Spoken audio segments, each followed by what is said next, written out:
Hello and welcome to the Fall 2015 staff meeting for all Twin Oaks Home Care employees. Many of you are new and are watching this for the first time as part of your orientation, while some of you have been with us for quite some time, and you're going to be hearing some things that you've heard in the past. It's a good thing. We need to make sure that all employees are on the same page whenever it comes to policies and what we're allowed to do and what we're not allowed to do in patients' homes. First item on the agenda is winter safety.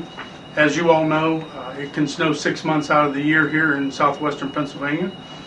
So you need to be more careful when you're driving. Most of the time it's not going that's the problem, it's stopping that's the issue. Make sure that you have some additional supplies in your car. Some blankets, some extra bottles of fluid in case you do get stuck out somewhere, some foods, some snacks. There's been times in the past whenever I have been myself stuck in the bottom of a valley, unable to get up out, and I'm glad that I had those extra supplies.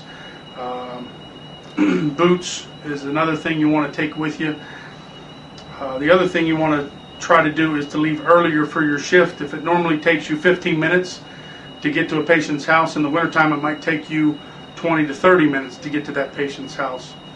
If you're going to be late to that patient's house, make sure that you call the office, let us know, so that we can let the family know.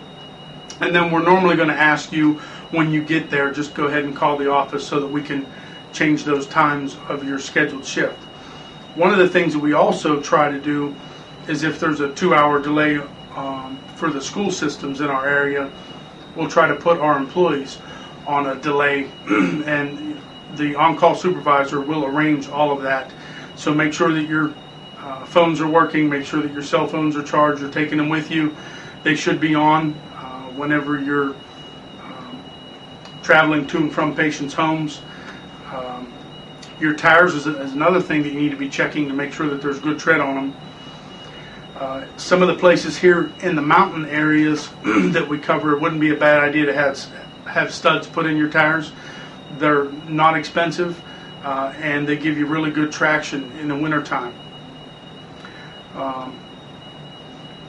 That's everything under the winter safety. Number 2, infection control. Annually we talk about TB. It's something that is on the rise again here in the United States. A lot of it has to do with the influx of immigrants that are coming in legally and illegally into our country. We have to be careful that that's something that we can catch and contain and not spread.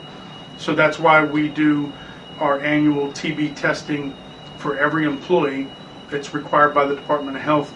We also do the TB testing when an employee is hired as required by the Department of Health as well. Symptoms include coughing, night sweats, fatigue, loss of appetite. Those kind of things can be reported to our office and we can monitor them. The other infection control area is the MRSA bug that's out there, methicillin-resistant Staph aureus, and that's a staph infection that's difficult to treat with most antibiotics.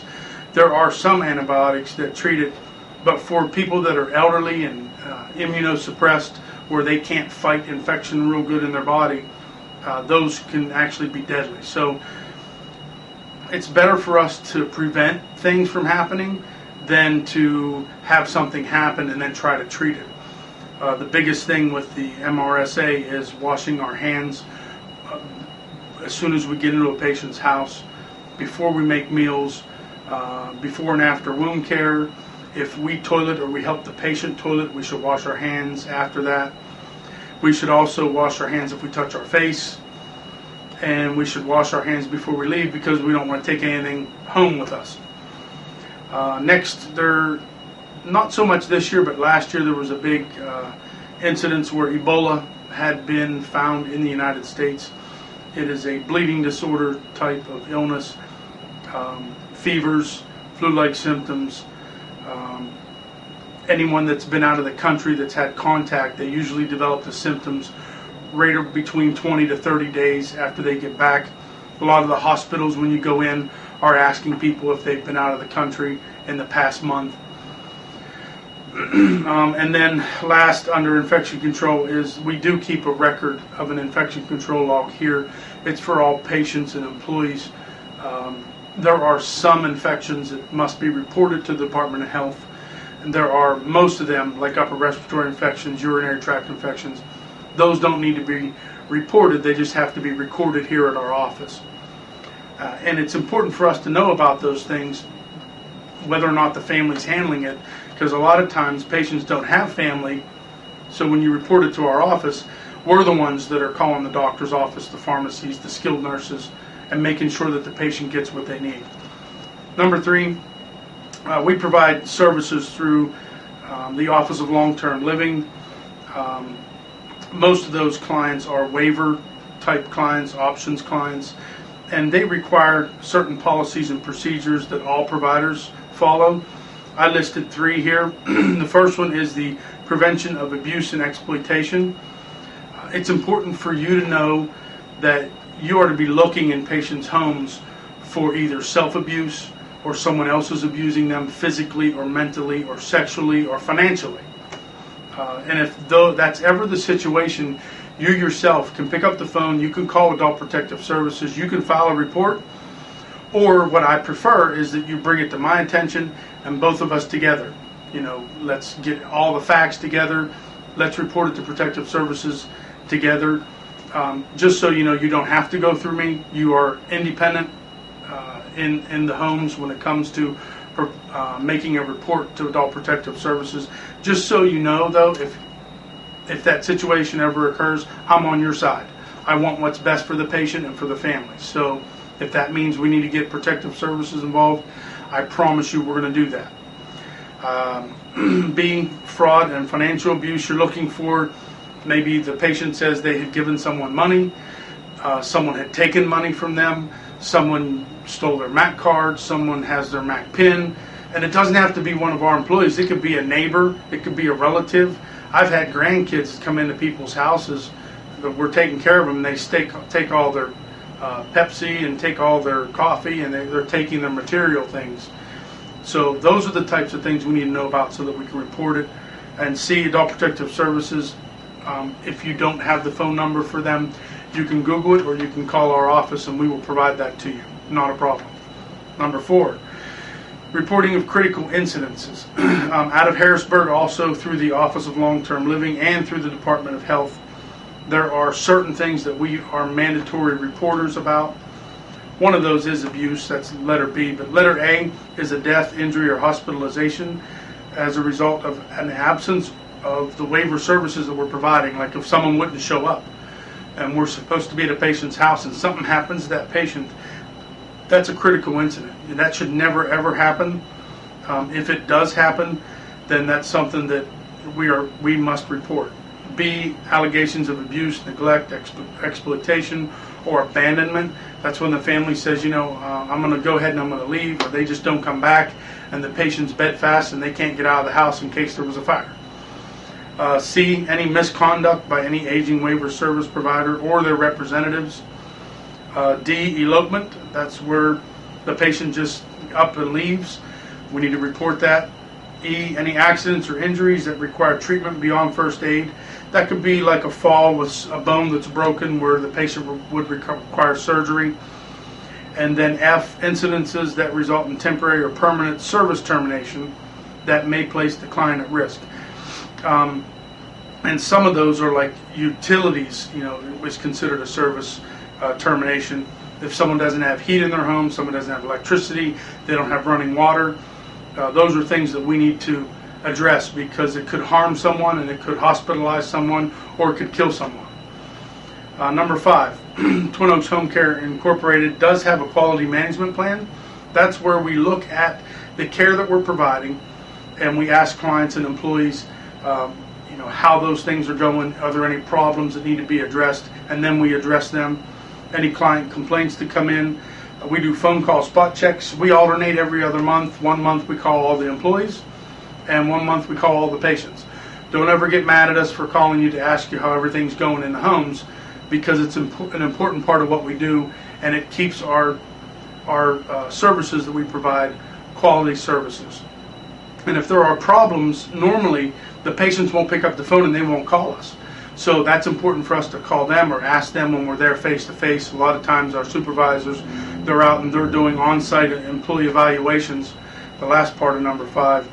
And they're just there to see if there's any problems, anything we could do better, anything that we need to fix. Number 6, workplace violence policy. We try to make sure that every employee has that handout every year. Basically what that says is if you're out in the field and there's a criminal act that's committed against you, then there are certain things that you need to do to protect yourself and to protect your patient.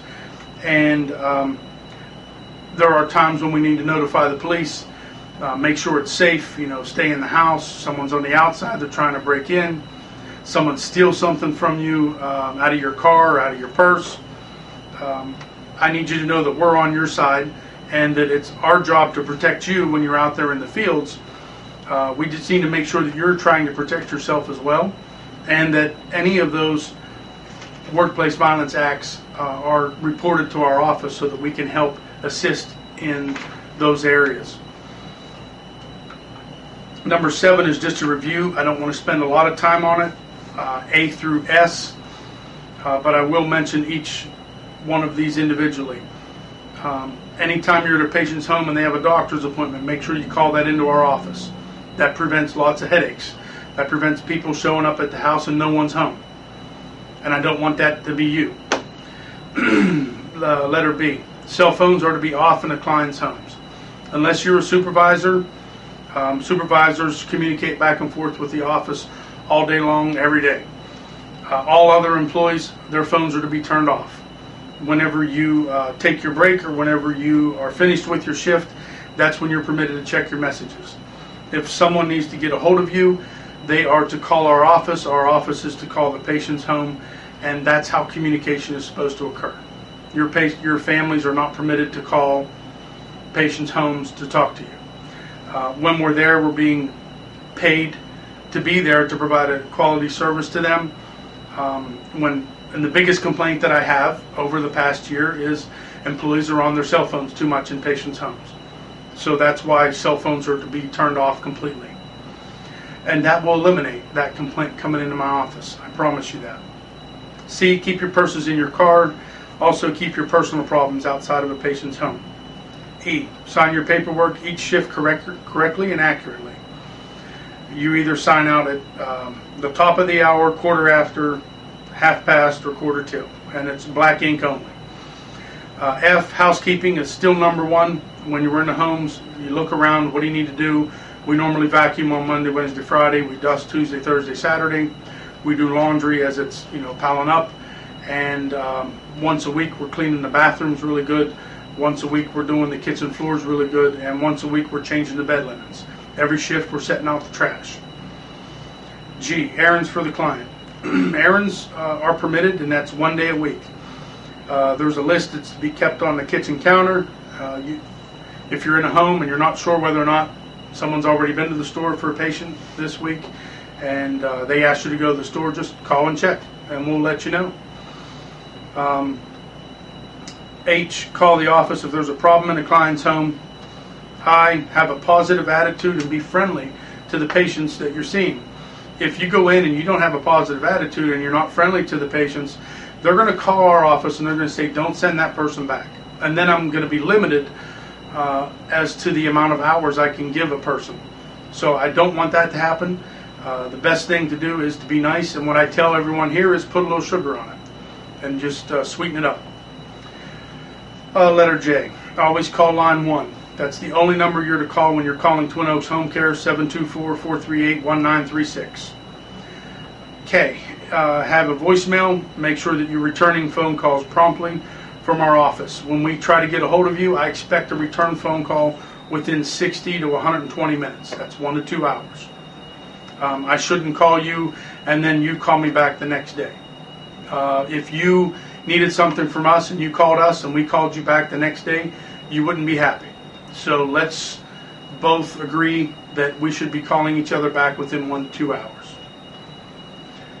Letter L, client on the floor, we are not permitted to pick them up. The family is, or we are to call 911, and there will be 2 ambulance drivers. They will pick them up. Letter M, policies for call-offs. It hasn't changed. We still require an 8-hour notice before a call-off, and we allow 3 days for you to get your excuse into our office. Letter N, get direct deposit. Direct deposit is important because it prevents us from having to mail out all these pay stubs, and I promise you at least 2 to 5 will get lost in the mail every pay cycle when you're paying 100 employees. So that's why we require direct deposit. If you don't have it, the Walmart store has what's called a Bluebird card. It is a card that we can load and you can use. You can get cash out of it. You can use it as a credit card and pay bills. That's probably one of the best things I've heard of, and it's very inexpensive. Letter O, our workplace violence policy we already covered above in number 6. Letter P, orienting new employees in the home. When you're in a home and someone new is coming in, I expect you to show them the paperwork in that house, how to fill out the monthly and the daily form, the routine of the patient. Different people eat at different times. They like different foods. They have different preferences. Where the pill box is located, because we are permitted to assist patients with their pill boxes. Where the cleaning supplies are located, and what they like to eat for their meals and meal times. Letter Q, make sure that you're showing up on time to work, and make sure that you work your assigned shift. If that shift is going to change at all, you're responsible for calling it into our office. If you do not call your change shift into our office, remember it is a 1-hour fine of your pay because it takes my secretary 1 hour to go back and correct your mistake. So the best thing for you to do is to not make that mistake, and you won't have to worry about that hour fine. Letter R, call shift changes in the office before you leave the patient's house. I've heard people say before, I'll call when I get home. I promise you things are going to happen on your way to the house and you're going to forget. So the best thing to do, rule of thumb is, and our policy is, call your change of shift in before you leave the patient's house to our number. Letter S, client no lift form, which we already have in place. Number 8, our HIPAA policy, we cover this every year. All patient information is strictly confidential. When you are discussing any clients with other employees anywhere in the community, make sure that no one else can hear your conversation. Use only the patient's first name, and do not ever post anything about work or about your patients online. Number 9, next page. Holiday rotation. As you know, the major holidays are coming up. Thanksgiving, Christmas, and New Year's. As per our policy, employees are required to work every other holiday. One good thing is some of our patients don't get holiday coverage. All their families are in. So that makes it easier for us to cover. The other thing we do is we try to shorten the shifts on the holidays if we can. Our holiday rotation, we've got Thanksgiving, Christmas, Christmas Day, New Year's Eve, New Year's Day, Easter, Memorial Day, July 4th, and Labor Day. You cannot make a special request on the day of the holiday. What you can do is if you have little kids and you prefer to work one over the other, you'd rather work Thanksgiving or you'd rather work Christmas Eve rather than Christmas Day, you need to let our office staff know that so that they can try to best adjust your scheduling. But the important thing is to remember that we don't take special requests on the holiday. That's it. That's it. Our patients don't go away on a holiday. They still require us to be there for them. Number 10, our office hours. Regular office hours are Monday through Friday, 8 to 4. We are available 24 hours a day. The line 1 is listed there again. If it's an emergency, you dial 911 first, then you call the office to let us know. Number 11, it's something new that's come out of Harrisburg over the past couple months for the elderly. It is a 211 help phone line, and the patient would dial 211, and it's PA Southwest. It helps the elderly with utilities and housing. So if that's something that any of your clients are ever interested in, remember to help them or to tell them to call 211. That's Pennsylvania Southwest. Number 12, the Department of Health ruled recently on home health aides. This is new law. that we are permitted to help clients with their medications. We are still not permitted to fill a pill box, however, but we are permitted to go get the pill box. We're permitted to go get a drink for the patient. We are permitted to remove the pills from the box for the patient, but the patient must put the pill in their own mouth. Any request by the patient or the family to do anything different than what we're permitted to do is to be called into our office. And there's times when I've had to go out and I've had to speak to family members as to what we're permitted to do and not permitted to do. Number 13, narcotics in the client's home. Clients or families are to handle all narcotics. We are to put a medication lockbox in the home if the patient has one. I also give them a key on a lanyard, and the patient keeps that key with them. We are not permitted to discard any narcotics in the patient's home. Only the skilled nurse or the family can do something like that. What I don't want is a phone call from the patient or family saying, "Hey Jim, there was narcotics in my mom's house and half the bottle's missing." Because the next step is going to be the police are going to be called, and if you were the person that was there at the house, whether you took them or not, the police are coming to knock on your door. And that's something that we have to do as a provider to protect our clients, to make sure that nothing gets stolen from them, not just money or tangible things, but their medications as well. Number 14, attached you will find a 2016 pay calendar. Remember, we get paid on the 15th and the last day of the month. If those fall on the weekend, then you'll either get paid on a Friday or a Monday. If there's a holiday that gets thrown in there, you'll get paid either before or after the holiday as well. Number 15, our safety and PI committee. We are still meeting on a monthly basis. If that's something that you would be interested in, please see us. We are required to rotate people that come in to participate with the safety and PI program. It's 1 hour a month, and you get paid to be here for the meeting time as well. We review policies. We go over all patient complaints. We are also looking at safety in patients' homes, whether it be, handrails or grab bars, or maybe the patient's not ambulating well and they need a different assistive device. So we are meeting on a monthly basis. If that's something you'd ever like to participate in, please let us know. Number 16, Twin Oaks Home Care brochures and business cards. When we first started, I handed out about 10,000 business cards our first year. And believe it or not, that's what helped us grow a lot. Now that we have 100 employees and we have almost 105 clients, we're in 3 counties. We're expanding up into Westmoreland County. What I need is help from the employees when you're out and about and you see people that are working, especially at fast food restaurants, and they're not happy with their job. You need to hand them a Twin Oaks card, and you need to say to them, or write your name on it, so that whenever they do call us and they apply, you get that $100 employee incentive referral bonus. But I still do that. I always have a handful with me when I'm traveling, and no matter what area I'm seeing patients in, I'm handing out business cards every day that I'm out. Number 17, AFLAC. We do offer AFLAC. It's an insurance reimbursement program. You have to have been with us for 3 months. You also have to be a full-time employee to be able to participate in the AFLAC program. Under the Affordable Care Act, we're permitted to have 30 full-time employees. Right now we're at 26 full-time employees. Although we have 100 employees, there are still 4 slots for full-time open and available. But because we're limited in that we can only have 30, those 30 people are going to be the people that are dependable.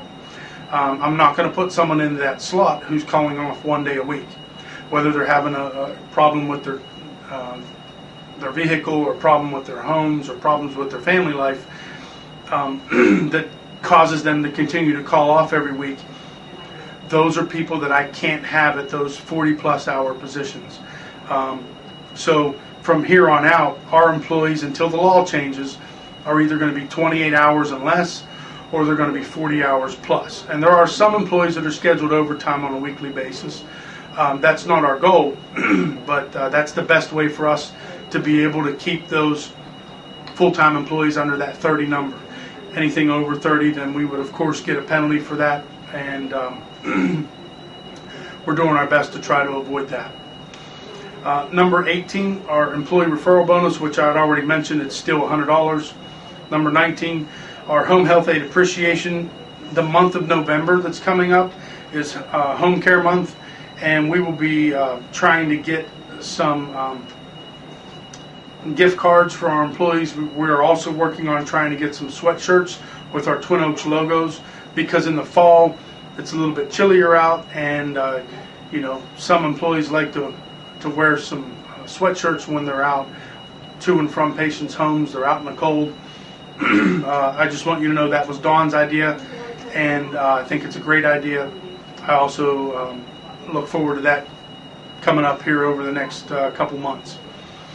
And last, we have our annual competency test that every employee is required to do by the Department of Health. There's still 120 questions. Most of them are common sense, and most of them are, you know, simply call the office if there's something that you don't understand. At the end of the test, if there's any that you miss, you're required to stay and review that with the secretary that's here in the meeting with you, to make sure that you understand why you got that wrong and what the right answer is, so that you know what the policy is when you're out in the patient's homes. Thank you again for all your help. Dawn and I appreciate everything that you do. I feel that we're still the best company in southwestern Pennsylvania, and there's over 30 companies that are doing what we're doing. I don't believe any of them are doing the volume that we're doing, and I don't believe any of them are as dependable as us. And that's all thanks to all of our employees working together, doing a great job, providing a great service for all of our clients. And if there's anything that you need, please see one of the secretaries after the meeting. Have a great day and take care.